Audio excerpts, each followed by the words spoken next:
Karno, kamu jangan marah sama ayah, nak. Karno, cepat pulang. Ayo pulang, nak.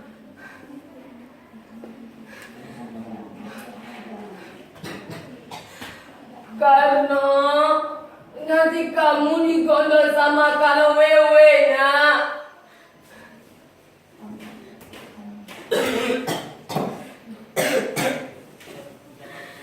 Karno, ayo pulang.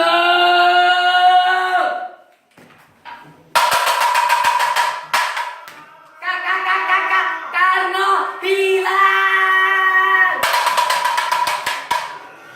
Kakak Karno diculik genderuwo. Karno digondol kakak wewe.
Saya tak mau pulang.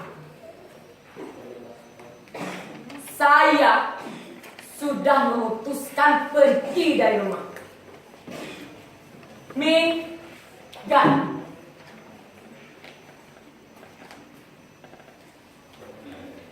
Gak tahu mau kemana.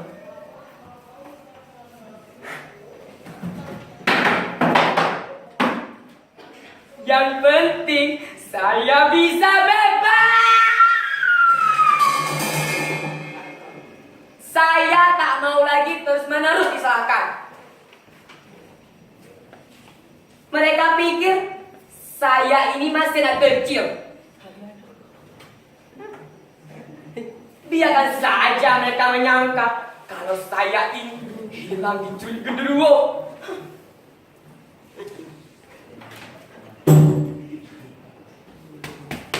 Saya ini memang suka memberontak. Saya nggak takut sama hantu.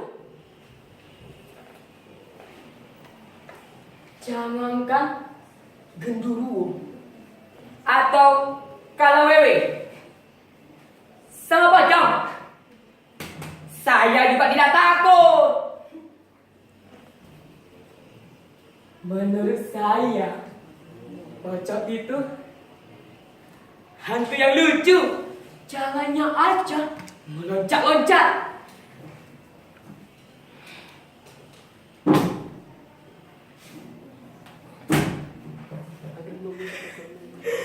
Lucu kan? Juga kuntilanak.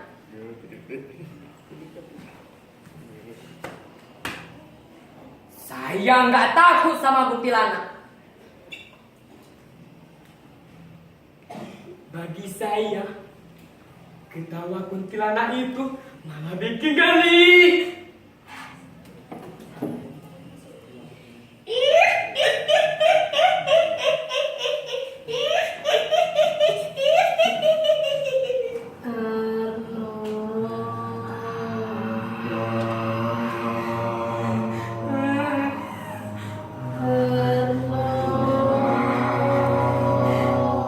Saya bukan penakut.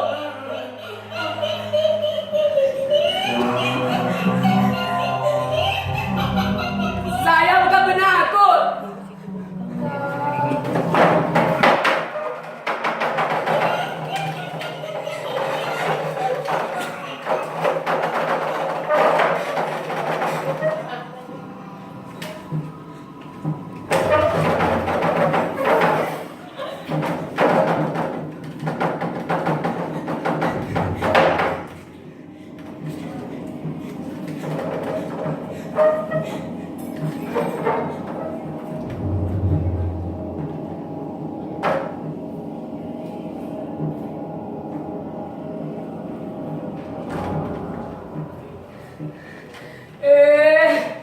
Kok sepertinya ada kuntilanak beneran ya?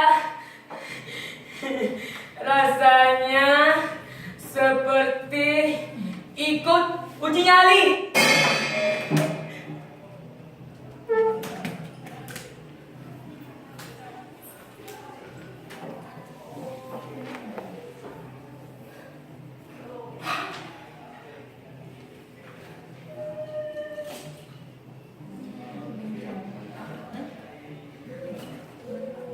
Saya tahu ini tak akan mudah.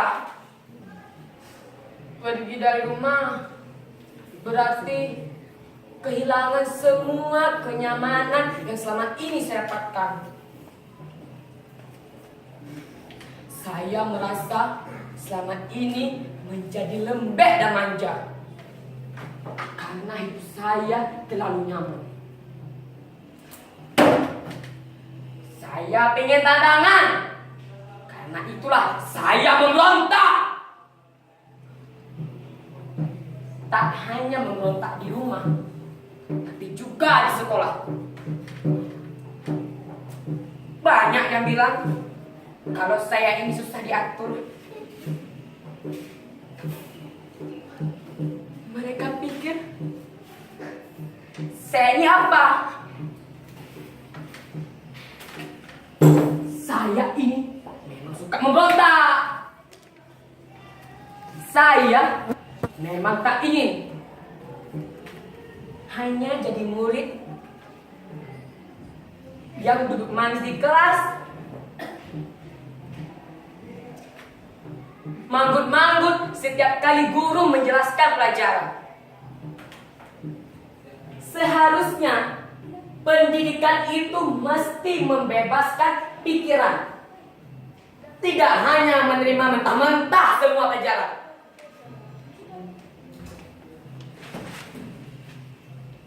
Seringkali pelajaran di sekolah tidak sesuai dengan kenyataan. Di sekolah kita diajari agar punya moral yang baik. Tapi kenyataannya, lihat itu, para politisi yang suka korupsi. Apa itu bermoral? Kita dididik untuk taat hukum dan aturan. Tapi para pejabat kita malah seringkali mempermainkan hukum. Hukum sudah jadi alat kekuasaan. Saya bosan dengan semua itu. Saya tidak bisa diam. Saya harus melawan. Saya siap menerima risiko paling pahit. Bahkan bila saya dikeluarkan dari sekolah, ini pilihan.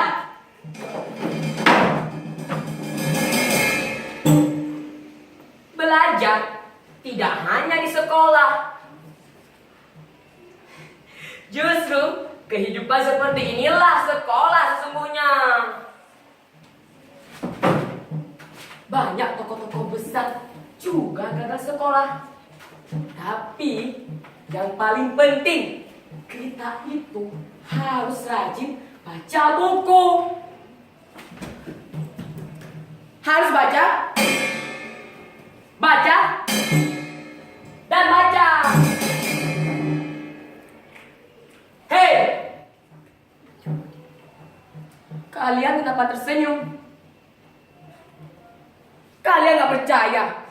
Saya ini suka baca. Pemberontak itu harus punya otak. Makanya saya suka baca buku apa saja. Buku sejarah, buku filsafat, kadang baca puisi atau novel, cerita silat atau cerita detektif, saya juga suka. Kalian tahu tidak?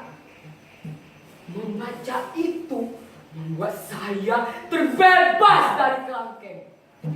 Membaca itu membuat saya bisa menantang dunia.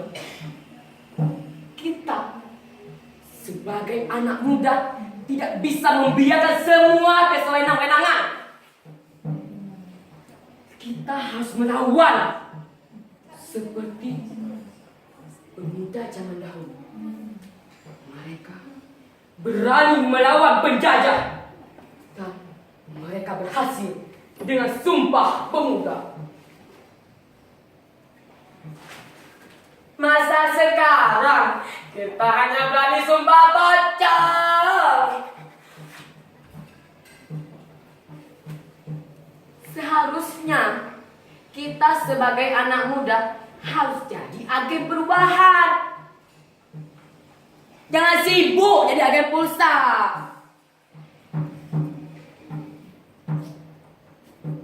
Saya selalu kagum dengan tokoh-tokoh besar dunia. Ada Soekarno, ada Che Guevara, ada Napoleon. Nah, yang terakhir ada Steve Jobs.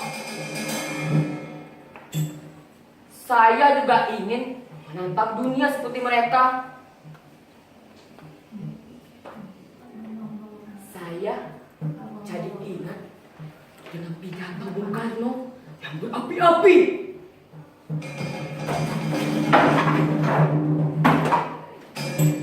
Ingat, Soekarno pernah berkata,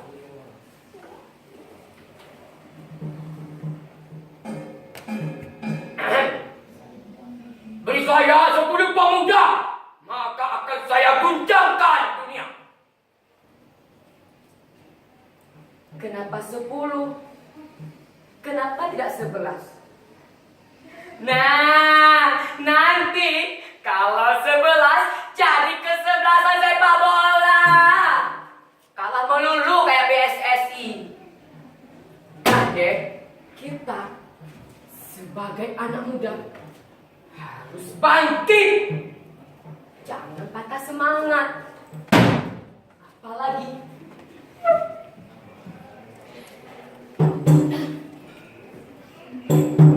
patah hati. Ingat ya, ingat. Rawe-rawe rantas, malam-malam untung. Korupsi harus diberantas. Koruptor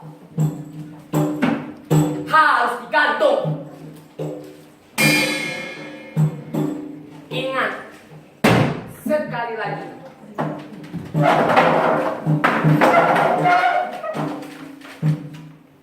Rawe-rawe rantas, malam-malam menjegerto Surabaya aja, pilih, no. Kok saya seperti kenekus ya? Wah, pidato saya terlalu bersemangat.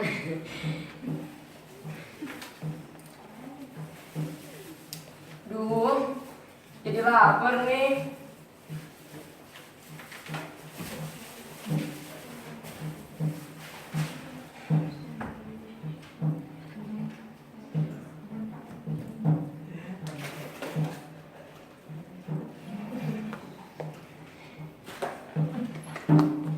Terkadang dalam situasi seperti ini kita harus bersyukur.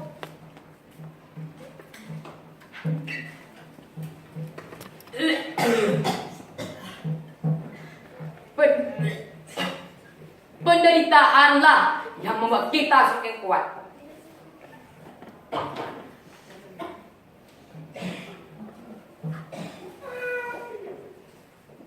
Kamu, Pus? Kamu mau? Pasti kamu lapar nih. Ini buat kamu ya. Ini memang mestinya buat kamu. Saya nggak boleh makan yang bukan hak saya. Kebaikan itu harus dimulai dari diri sendiri. Gak boleh egois dan gak boleh mementingkan diri sendiri. Bus, itu buat kamu ya. Saya gak boleh serakah. Kalau saya serakah, apa bedanya saya dengan para politisi yang selalu saya kritik itu? Kadang saya heran, kenapa anak muda seperti saya selalu disalahkan. Dianggap suka bikin masalah, suka ribut.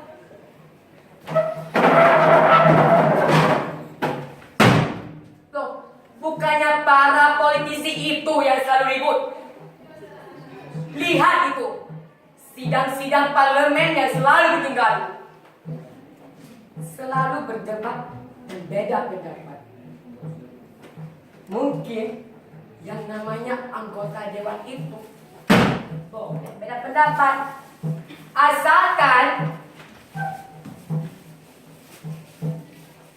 jangan beda pendapatan. Makanya jangan suka menyudutkan saya, jangan mencap saya sebagai pemberontak yang hanya bikin onar. Saya hanya bosan dengan keadaan yang serba munafik. Karno.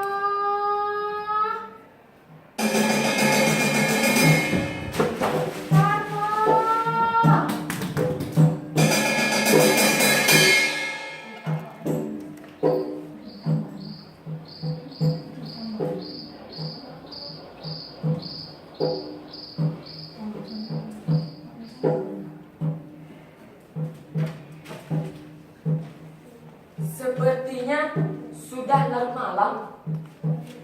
Saya mesti tidur.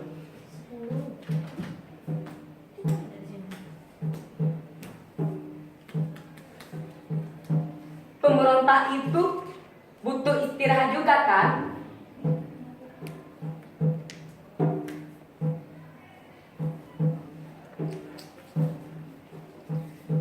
Tapi tidur di mana ya?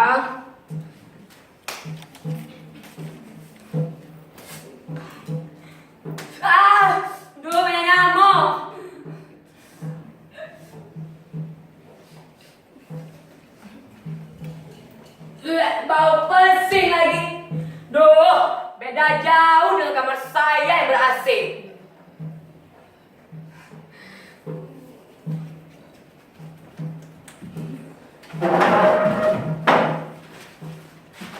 Duh, pengen kencing lagi.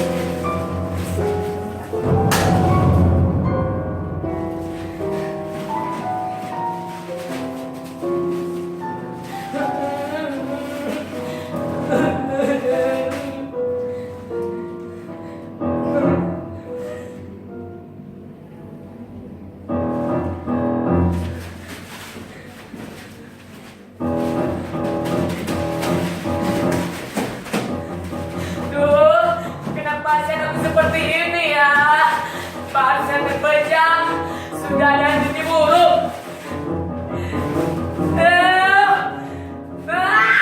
Ini benar-benar di luar tangan saya.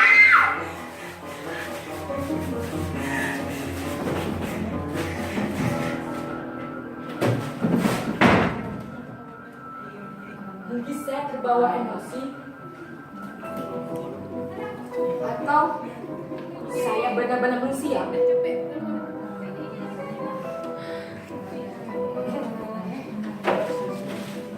Ternyata menjadi pemberontak itu tak gampang ya. Ketakutan terbesar bukan melawan orang lain, tapi melawan diri sendiri. Tak cukup hanya keberanian.